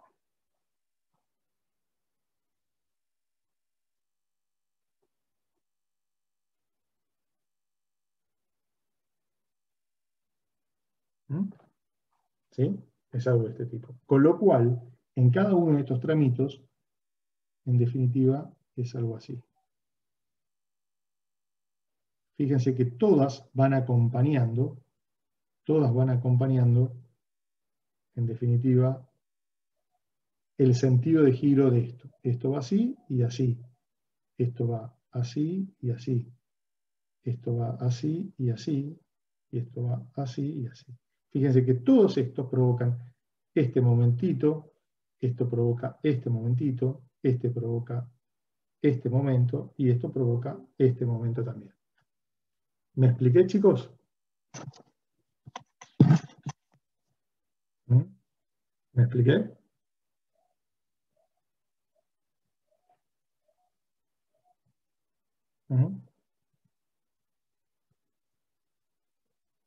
No sé si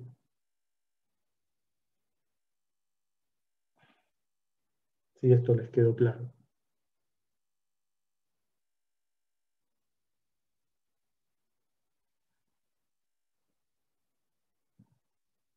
¿Sí? Bueno, Matías, gracias.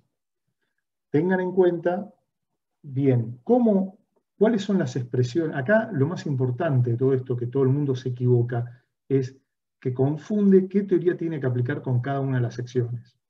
¿Qué teoría uno tiene que aplicar con cada una de las secciones? ¿Cuáles son las expresiones?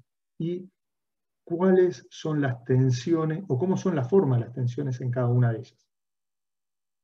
Por eso yo lo que les diría es que se armen un cuadro resumen, pasado en limpio. Yo se los voy a dar esto y terminamos. No pudimos hacer ningún ejercicio, así que les voy a decir a los chicos de la práctica que se encarguen ellos. Pero básicamente nosotros tenemos 3 teorías. Para resumir. Teoría 1, la que primero vimos fue la de Coulomb. ¿A qué aplica?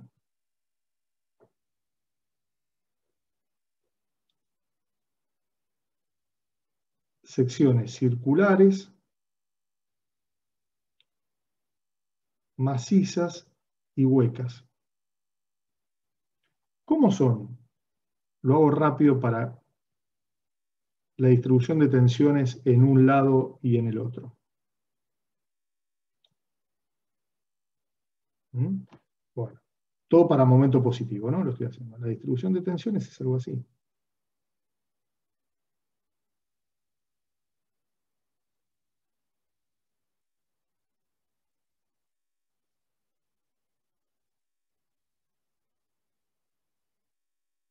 Ahí está. ¿Sí? Después la otra teoría que vimos fue la de Brett.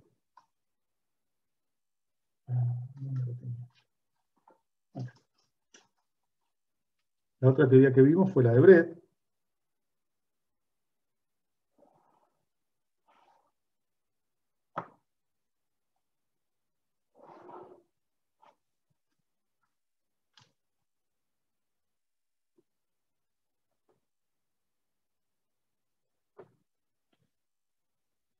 Para secciones tubulares,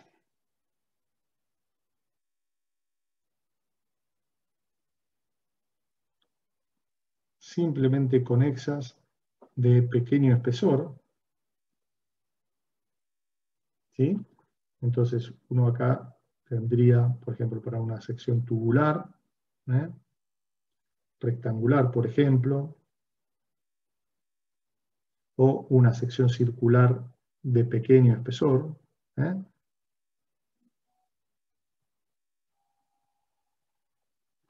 ¿Cómo sería la distribución de tensiones? Bueno, sería así.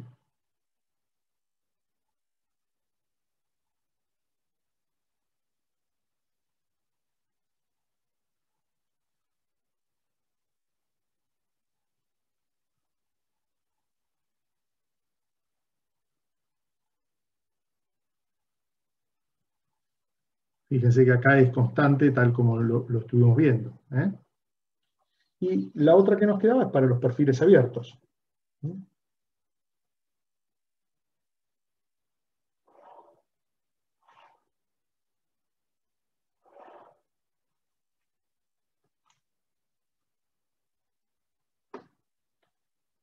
O San Benán.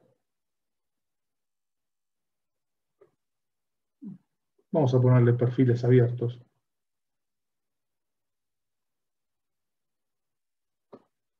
¿Sí? Por ejemplo, este de acá. Un perfil U.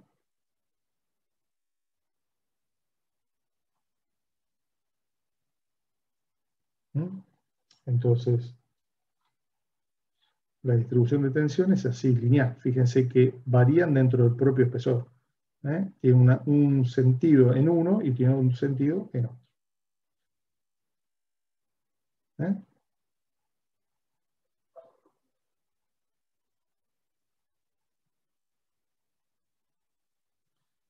¿Me expliqué, chicos? ¿Sí? En la teoría de Coulomb dice circulares, macizas y... Huecas. Huecas. Ah. Ahí, vamos a poder escribirlo mejor. Huecas.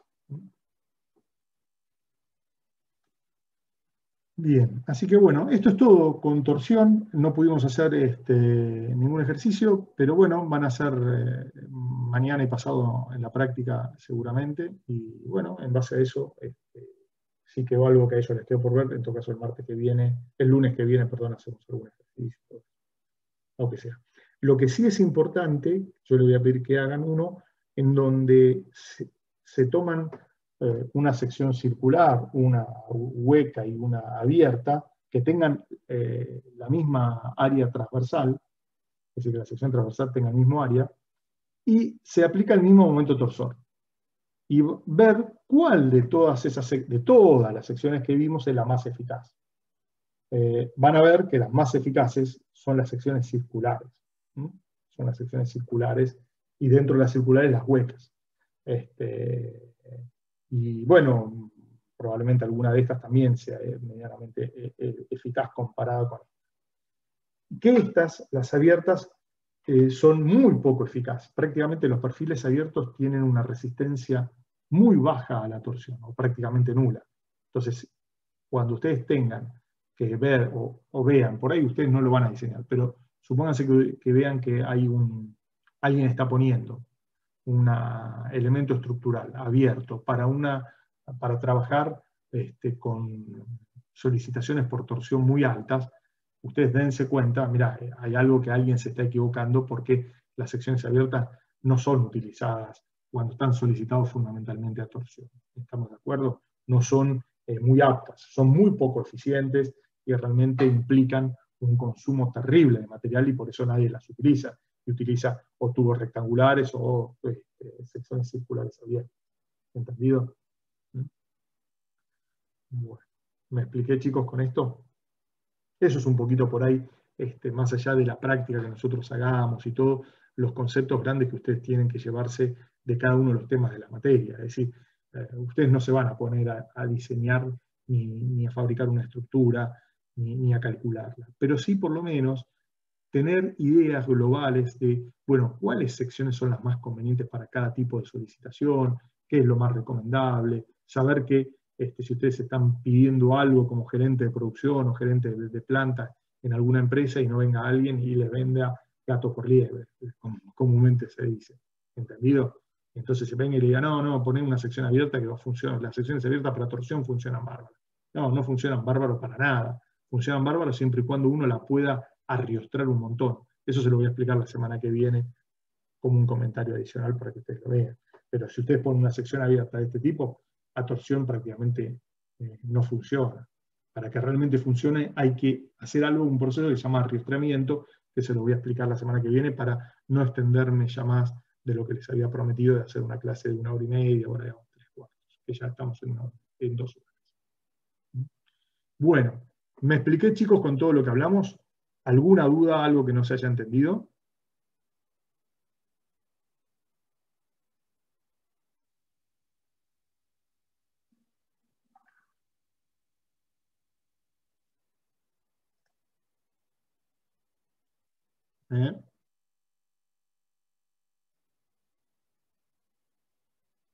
Chicos,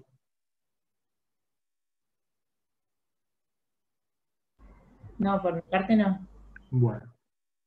¿El resto? ¿Se entendieron las cosas más o menos? Sí, se entendió bien. Bien. Bueno, lo despido, les agradezco por haberse levantado y haber venido a la teórica. La verdad que fue un cuatrimestre complicado, sobre todo más que todas las teóricas son los lunes, así que realmente bueno, se nos complica sobremanera, así que bueno. Bueno, de mi parte nada más, paro acá.